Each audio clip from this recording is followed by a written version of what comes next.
I haven't really talked much about Kislev since they were updated with their DLC, but let's go ahead and take a look at this battle here, featuring, of course, Mother Ostankia, Kislev against the Chaos Dwarfs, two recent DLC factions, here to face off against each other as... Yep. Yep, Ostankia, just talking over your speech. I know, how rude. A couple of Akshina ambushers, including the Wolfhearts, who very critically have a net. Very, very strong for Kislev.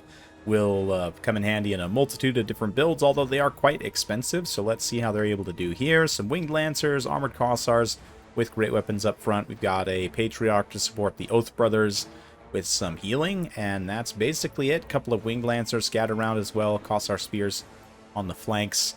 As for the enemy... Yeah, Chaos Dwarfs, Astrogoth Ironhand with the Skullcracker, Goblin Laborers, and Hobgoblin Archers. We've got some Wolf Raiders as well, Bull Centaurs. Yeah, it's more over here. Two Wolf Raiders and another Bull Centaur. So, let's get things rolling. And, yeah, that Skullcracker's coming in awful aggressive, just leading the charge like a good line breaker should, but gets stopped. The net is actually too small to see, really, but, yeah, it gets stopped up here and succinctly peppered with scoped armor-piercing crossbows. I guess they're armor-piercing because they have the scopes. They can hit the weak point for massive damage, and, yeah, that's going to be pretty tough already. I mean, the Chaos Dwarfs, not an insane amount of value to just straight-up lose like that, but it's not a low amount of value either, so pain is definitely very real. Oath Brothers managed to get in on this flank and kind of counteract those Bull Centaurs. A little Flock of Doom here in the center as well, but Chaos Dwarf army looks very impressive, but in fact it's mostly just like Laborers and Hobgoblins. There's not really any true Chaos Dwarf units here. There's no like Ironsworn or anything to act as a elite backbone. So as a result, things when they go south will start to go south rather quickly. That being said, it's not quite to that point yet. Definitely, it's Bull Centaur Renders pushing hard on this flank. Oath Brothers are counter-attacking with gusto. Orc Laborers are a pretty nice unit generally to be supporting heavy cavalry engagements because of their armor-piercing damage and reasonably high mass. They can actually do a pretty good job, but right now the Bull Centaurs are taking it on the absolute chin. The Wolf Raiders haven't really been able to get up and around effectively to shut down the Akshinas up until now. Even then, the Winged Lancers very quickly respond. And yeah, a lot of unit models routing away for Chaos Dwarfs as their build was relatively small. So let's see here. Astrogoth with the Bull Centaurs trying their best to maul the Winged Lancers there. Cossar Spears actually get to put their melee weapons to good use against some of those Wolf Raiders, but yeah, Ostankia also just danger close bombing on these Laborers has really made their high model count basically useless. They've just been taking continuous damage, and their leadership is really not doing well as a result. So there you go, another net on Astrogoth. The, what is it, the Bear Tarp? Oh, Pack Trap. There we go. Weirdly, like, doesn't have... I thought... Yeah. Maybe there's some issue with the animation, because I thought I saw the net before on that train. It was just, like, hidden underneath the train, but... Yeah, unfortunately for Astrogoth, he does take about half his HP in damage there, which is a lot. Laborers are, again, struggling in their leadership, struggling to really be effective.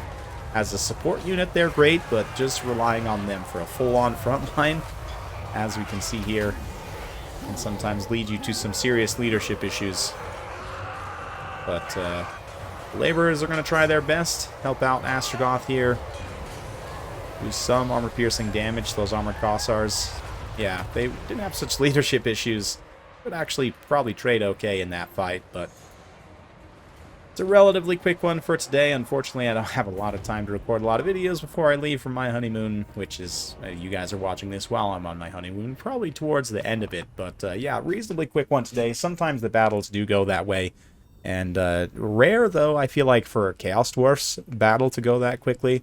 Again, there's no Ironsworn or anything, which kind of does make sense in that way. The Skullcracker we'll take a look at in just a minute. On the one hand, it definitely makes sense, and obviously it's a blunder by anti-kaiju. I've definitely done that dozens of times, if not hundreds of times, of blundering a, Stegodon or other large monster into armor-piercing shooting range, not realizing that my opponent either had a net or some way to slow me, and then you just die because, yeah, I can't get away. So Yakshita's ambushers definitely did their job of ambushing. Both brothers were able to hold back and push away bull centaurs there. So basically mission accomplished on all fronts, more or less. Yeah, Anti-Kaiju is definitely a great player, but it happens to the best of us that we just kind of make a blunder like that. So let's go ahead and talk about the pick of the Skullcracker, though. And just in general, like, I would definitely try and take some kind of solid backbone unit more so than just laborers. And like Ironsworn are just so good. Even having like one or two of them can really change the kind of feel of a battle. But they are quite expensive, so you'd have to kind of just change some builds, kind of rethink things a little bit. Skullcracker's an interesting one. I haven't really used it that much since they fixed it. It should be, in theory, quite good, but I think, personally, I like the Iron Demon better for a few reasons. Primarily that it has a ranged attack, so you can kind of pull up on station, blast away, and obviously ranged attack is short enough that you'd still be just as vulnerable to Akshina ambushers, which is definitely something to consider. But, I mean, obviously, if that had just been kept a little bit back, maybe you bait the Akshinas forward, or, once you're able to get your light cavalry around the side to be able to occupy the Akshinas, then you can bring the Iron Demon up and engage in melee or the Skullcracker or whatever. But again, personally, just prefer the Iron Demon because of that missile damage. As it kind of passes around, it will, and cycle charges different units, it will continuously shoot as well, so kind of just gives you an extra layer of damage, and it's more cost effective in my opinion. But let me know what you guys think in the comments down below. Hopefully you enjoyed this. If you do like this sort of content, be sure to like, subscribe, hit that bell notification button. Every time I upload a new video, you'll be notified. Should be back from my honeymoon shortly, and I hesitate to always not that this is a formal announcement, but hopefully we'll be able to get a tournament series running in the kind of the late fall, October, November, or maybe even into the holiday season. We'll see.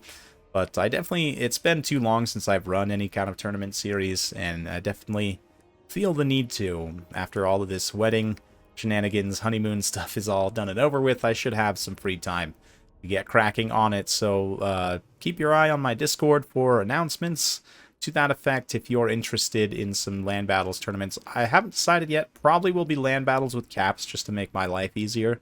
But you guys will have to let me know if you have a preference down in the comments below. Hopefully you enjoyed. If you like this sort of content, be sure to like, subscribe, hit that bell notification. Every time I upload a new video, you'll be notified. Thanks again. We'll see you next time.